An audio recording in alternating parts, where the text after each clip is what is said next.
One thing that's constantly overlooked in the Super Mario Bros. Series are the large plethora of items that you can come across on your journey, most of which help you greatly as you try to progress through each stage. But there are some that don't do much and can actually be rather useless.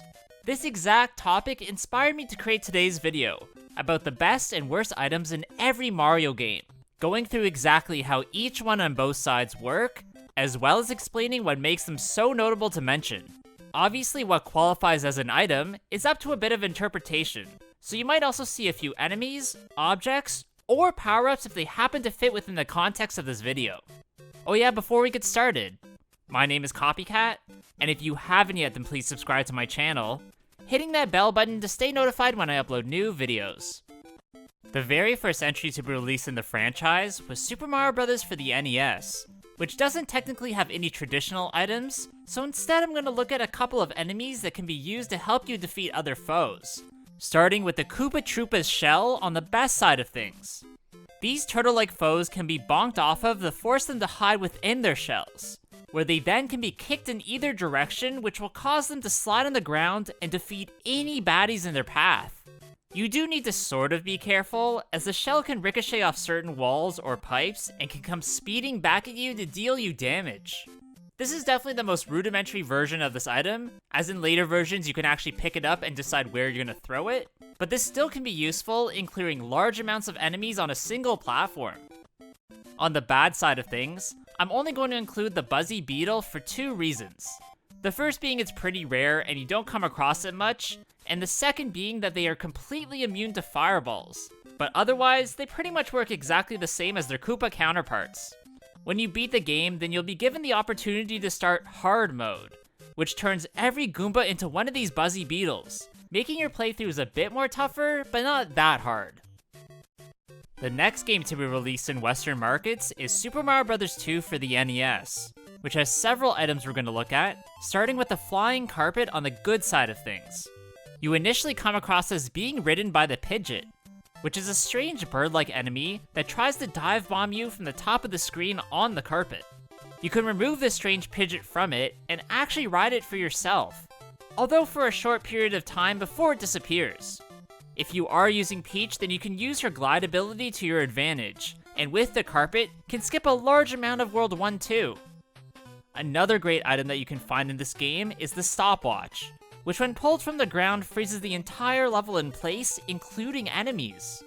This can only happen where you can find 5 pieces of grass that contain ripened vegetables from the ground, where picking the 5th reveals the watch, giving you a few seconds to progress forward uninterrupted. Of course, one really great item I need to talk about is the magic potion, that can be plucked from the ground and when thrown, creates a door that lets you enter a subspace. In this weird nighttime setting, you'll be able to collect coins by plucking grass, or get a mushroom that adds an extra heart to your meter. But you better be quick, as you only have a small amount of time to do so. The final great item I feel like I need to mention are the POW blocks, that can be picked up and thrown at the ground, which causes an earthquake killing any enemies on screen. Unfortunately, this only shows up in a few places of the game and is underutilized, but is still fun when it does show up. The only worst item from this title I think is truly bad is the shell, a staple of the series that we've already talked about being good in the first entry, which here differs from all other variations in a pretty drastic way. This is because there is no Koopa enemy, and instead you find the shell by plucking grass, being able to at least in this case hold it and throw it at your will. It won't however come back to you if it hits off something, so it's a very rudimentary addition that doesn't show up much and doesn't factor really at all into the gameplay. The final entry in the original trilogy is Super Mario Bros. 3, which contains a few items I want to talk about on the good side of things, starting with the Goomba shoe that you're actually able to enter. That is, if you bonk the Goomba out of them, and then it becomes free to use for yourself, letting you walk on certain hazards and enemies that would usually kill you. It kinda sucks that it only shows up through a few stages and not many games after this one, but it's still definitely worth praising. Next, I want to look at a couple of good items that you can use in the game's overworld, starting with the Warp Whistle. This one is incredibly hard to find as it's stashed in some of the most hidden areas of the game, but if you do get one and use it, then Mario will get transported to a warp zone, letting you go anywhere from World 2 to World 8. The other one I want to talk about is the Cloud, that can be very useful as it lets you completely skip a stage, passing it completely on the overworld map, and can be gained by clearing certain airships, or it can be found in the secret coin heaven of World 3-7. Now there are two items I'm going to mention on the bad side of things that also do something specific in the game's overworld, starting with the music box. When used, it puts any enemy that's present on the overworld map to sleep, allowing you to pass them, which honestly isn't that great of a thing, as those showdowns can give you certain items that are definitely worth getting. The final item from this game that we're going to look at is the Anchor, which only ever becomes useful if there's a coin chip in the overworld and you want to ensure that it doesn't move. Really, other than that, it's a pretty useless thing that doesn't do much else, and always left players confused about its function. The very first handheld game to be released in the franchise is Super Mario Land for the Game Boy, which has one item I definitely consider good in the lift block. This is literally a small platform that spawns from a hidden block, allowing you to stand on it and ride it to the top of the stage to find extra goodies. It does, however, only show up in Worlds 1-3 and 3-2, so it's not a common thing at all, but is at least a nice little secret. There isn't really a bad item in this game, as they really all do fulfill their purposes pretty well in this rather simple entry, but if there is one that I should have included and I didn't, then please let me know in the comments. Next up, we're going to look at Super Mario World for the SNES. That has a few items that are good that I want to mention, starting with the Lakitu Cloud. This is the very first time in the series that the foe's cloud is rideable once it's defeated, acting very similarly to the second entry's Magic Carpet, as you can use it only for a short period of time before it inevitably disappears. The grab block is another item I want to look at as being one of the best from the game, as you're able to use it differently than most other items in the franchise. That's because not only can this block be carried around, but it also can be kicked forwards or flicked upwards, as a way to attack any foes in your vicinity, as well as being able to use it to trigger other blocks. The last item I want to showcase that I think is pretty cool is the Control Coin, that appears from certain prize blocks and spawns in the stage with the ability of its direction being able to be controlled with a directional pad. In combination with the switch block, these coins can actually be turned into solid platforms to maneuver on, and find any secrets that might be hidden away. This is something that doesn't show up much and can be easily missed, but it's still a great feature in this standout game. The only item I could decide to show off on the worst side of this video is the bonus block, as it has a few strange downsides that make it rather disappointing. Now, if you bonk off this block when you have 30 or more coins, then you'll be granted a 1-up mushroom. However, if you do the same thing with possessing 30 coins or less, then you'll be given just one single coin. Yeah, that's it. It's kind of a weird thing to come across during your playthrough, as it seems like it would be more special than it actually is. The second handheld game to be released in the series is Super Mario Land 2 for the Game Boy, that really only has one item that I want to look at in the bouncing ball, usually found being ridden initially by a bear.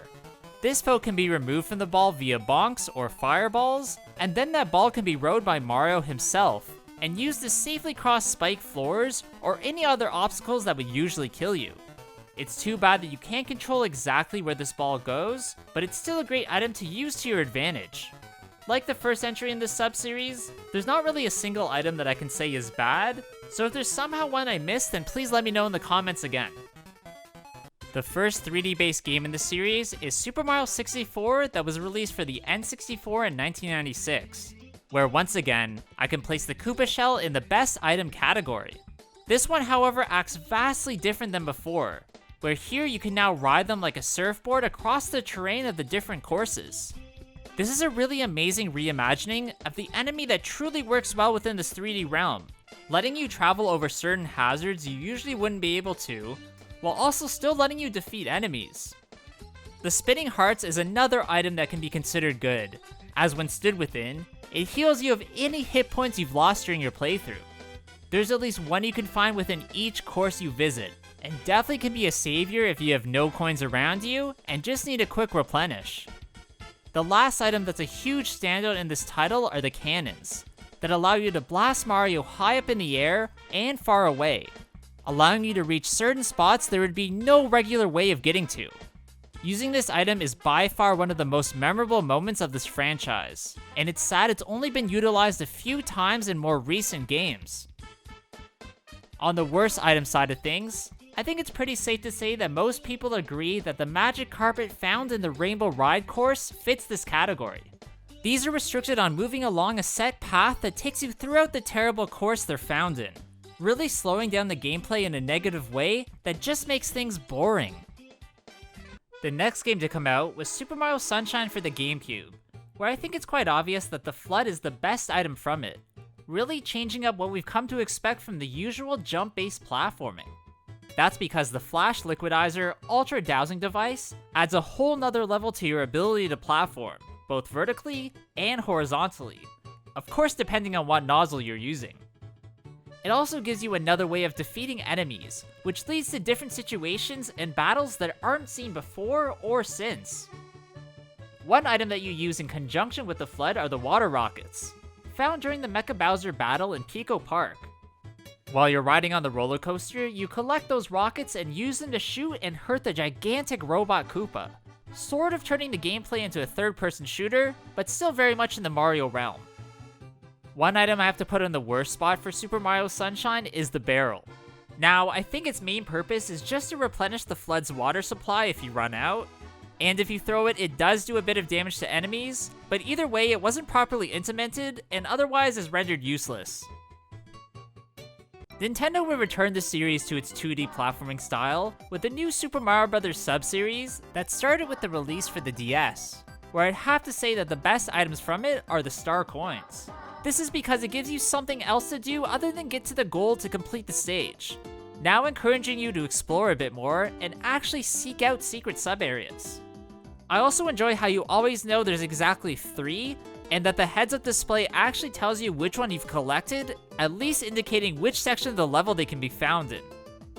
In my opinion, the worst item from this game is the Spike question mark block, due to the fact that it can deal you damage if you interact with it in the wrong way. I mean, I get that the rotating spike isn't that hard to avoid, but it at least adds some sort of annoyance to your gameplay. Next up, we're going to look at the amazing Super Mario Galaxy for the Wii, where again, Koopa Shells make the best side in terms of items, but here act drastically different due to them being used mainly underwater. That's because when you're holding one, you get propelled much faster than if you regularly swim, and this is actually needed in some circumstances to be thrown to gain certain stars. There are 3 different that you can come across on your adventure, with the green one being the slowest and only traveling in a straight line when thrown, the red one being medium speed and can hone in on certain targets, and finally the gold, that is the fastest, but also only travels in a straight line when thrown.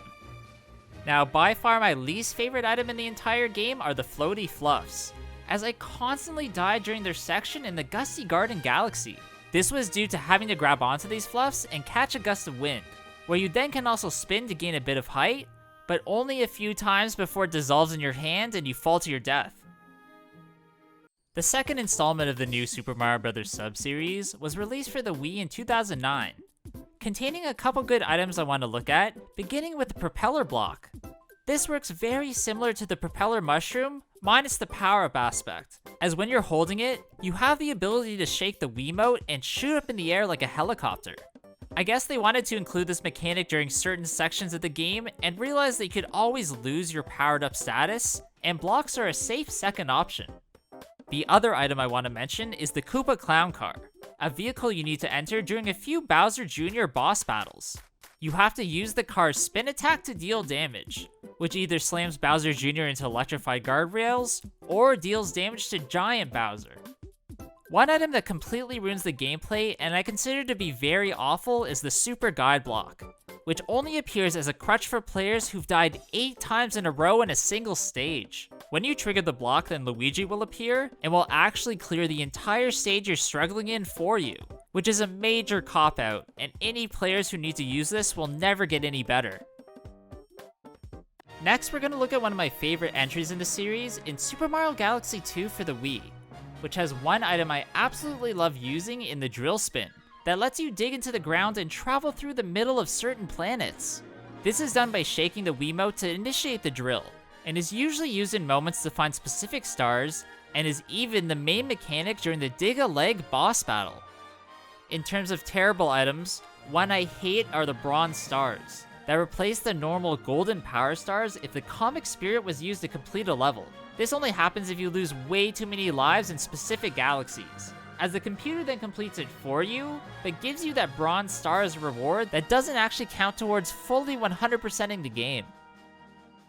Super Mario 3D Land for the 3DS is up next in this video, which introduces one item I guess could be considered good in the question mark box. This strange thing you wear over your head doesn't give Mario any extra abilities, and instead just allows you to collect an infinite amount of coins, while also giving you an extra life if you take it all the way to the goal pole. Another sort of item that's good and was introduced in this title are the binoculars, that allow you to see further in the course you're playing in, and you can also spot a toad that throws either a coin or a power-up at you. I really do love the fact that you can look at the level you're playing in from a different perspective, and on top of that, find Easter eggs you otherwise wouldn't know about. Again, I'm gonna say that the assist/guide block is the worst item in this entry, acting in different ways depending on how many lives you've lost in one specific stage. When you lose exactly 5, then you'll be given an invincibility leaf, which acts similarly to the super leaf, but also grants you invincibility of course, so you can't take any damage from enemies or hazards. If you somehow manage to lose 10 lives, then you'll be presented with a P-Wing, taking you literally right to the goal pole. Doing this, however, makes your file stars lose their sparkle. But anyways, once again, you're not going to get any better unless you do it yourself. The third installment of the new Super Mario Bros. Sub-series came out for the 3DS in 2012, where I want to mention the gold block, not box, as one of the best items from it. Unlike the last version of this item that just fits over Mario's head, this one turns his head completely gold, letting you collect at least 100 coins before it disappears. This only gets put on your head if you collect 10 coins out of a coin block, which sort of ruins the point of it being rare, but alas, it's still good. Again, the assist block returns to this game, and here turns you into White Raccoon Mario if you've lost 5 lives in any level. Also, this removes the sparkle on your save file, so it's not even worth it at all. But at least if you do go back later and complete it normally, then that will come back. The final game to be released in the new Super Mario Bros. Sub-series came out for the Wii U in 2012, where one of the best items from it is the boost block, which can only be placed by a second player via the gamepad. This also can only be done in boost mode, as it enables that one player to either help or hinder the other player's progress, as the blocks can either act as a platform or an obstacle. This is a pretty small but at least fun addition to the gameplay, and is a great way to involve beginners who want to play Mario with you as well. This is the last time in this video that we'll look at an assist-based item as the worst of the game, where this one also has the super guide block, appearing this time if you lost 5 lives in a row. This summons Luigi, who then just finishes the level for you, which is even more dumbed down than the 8 times you had to die in the previous version. Next up is Super Mario 3D World, that was first released for the Wii U, then later re-released for the Switch, where I'd have to say my pick for best item from it is the Cannon Box. Putting this box over your character grants you the ability to endlessly shoot projectiles, that gives you a great advantage in defeating enemies, or in clearing certain blocks. The ice skates are another item that are definitely good, and I feel like I've talked about them a lot recently, so I won't say too much other than they're tons of fun to use. Unfortunately, they only show up in a couple levels, and make one appearance in the Bowser Fury game mode in the Slipskate Slope area. One item I feel like is sorta useless at the end of the day is the Goomba Mask, which when worn causes any Goomba-like enemy to completely avoid you. Now this foe is already incredibly easy to defeat, so them avoiding you doesn't really change much of your gameplay and is sorta just lame. Maybe I'm just being critical, but I feel like they could have gone farther with this and included other enemy type masks, but let me know in the comments below what you think. Next, we're gonna look at the absolutely massive Super Mario Odyssey for the Switch, where I'd have to say the binoculars are one of the best items, with you being able to capture them and look around the kingdom you're in. Not only is this helpful in getting to know your surroundings, but also if you spot certain things in the sky or in the distance, they can end up throwing a moon at you. The worst item of this game is the regular old white turnips, as you just pick them up and throw them at enemies, or toss them into a pot, which will just give you a few coins. This is extremely lame in comparison to the gold ones that give you actual moons, and in the end, I don't think I really interacted with them that much. The final game we're going to look at in this video is the Bowser's Fury game mode that was included alongside Super Mario 3D World for the Switch, where the best item from it has to be the cat-potted piranha plant that can be found on Risky Whisker Island. Here you have to pick up and carry this vicious plant to use it as a weapon, as it's the only way of clearing the area of the horde of fuzzies. It of course doesn't take much skill, as the plant just attacks when it gets close to a foe, but it's still an amazing thing to have to use. One item that's cool, but at the end of the day is kind of useless in this setting, are the baseballs, that are found scattered throughout Lake Lapcat. Other than finding a few cats playing with them, there isn't much else going on with this supposed weapon, as it's never really useful in any battles, and acts more like a set piece than anything else. Alright, that's gonna be it for today's video, guys. I really hope you did enjoy this one. If you did, please leave a like, comment below what you thought about it, and of course subscribe to my channel. Also, please go follow my Instagram at CopyCatGamer. There I upload some cool clips and items from my collection that you won't see anywhere else. Hope you guys all have a good day, and I'll see you all in the next one. Bye!